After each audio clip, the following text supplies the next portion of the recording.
ओकर दिनो दिन मुंह सुखल जाय छै। की होले एकरा बंसी कावत बाल चाल की होले ओ बंसी भाई? दिनो दिन देखे छियो मुंह और सुखल जाय छ, चिंता से दे गेल रहल छ। हमरो इन कुछ बतायल करो अंदर के बात तभिए ने। नहीं ऐसन बात कुछ होने छै। तोरा की होले बोलो ना हमरा नहीं बोल दोस्त यार से ये ना नहीं बोलतो अगर मुंह मंगरी करके बोलबो नहीं दोस्त यार छिपे वाला बात छै। दिनो दिन देख रहल छियो तोरा कते बढ़िया रहो, अभी के एक बगल में बैठल रह छो कुछ नहीं बोले छो। की होला अगर सुनबो न तो तोरो फीलिंग आबे लगता कथि सुनबो सुनबो तब सुनै वाला बात सुनबे करबो। हां बैठ के सुन बोलो कहानी की सब होला। ठीक है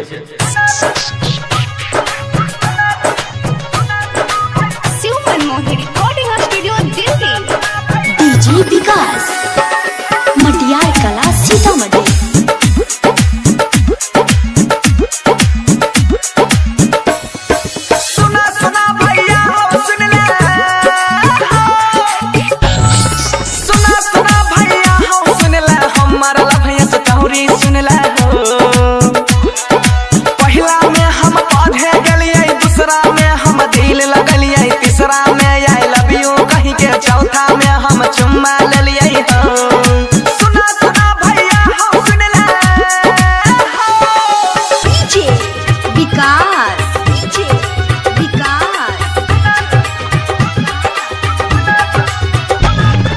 मटियार कला सीतामढ़ी।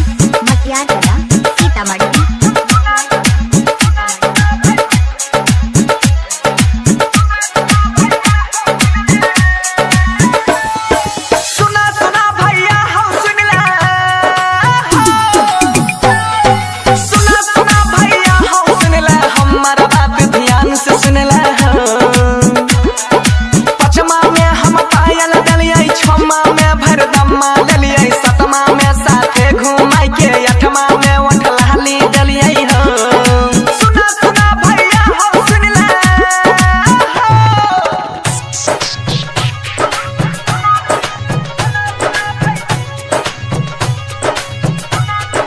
डीजे विकास मटियार कला सुने सोनवा रे सुन ले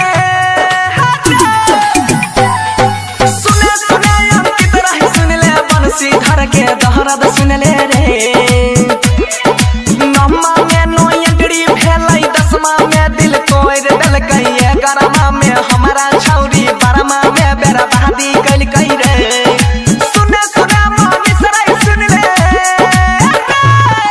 एकरा खातिर हमर बीए बर्बाद भाई। अरे बरगाई तो भारी समस्या।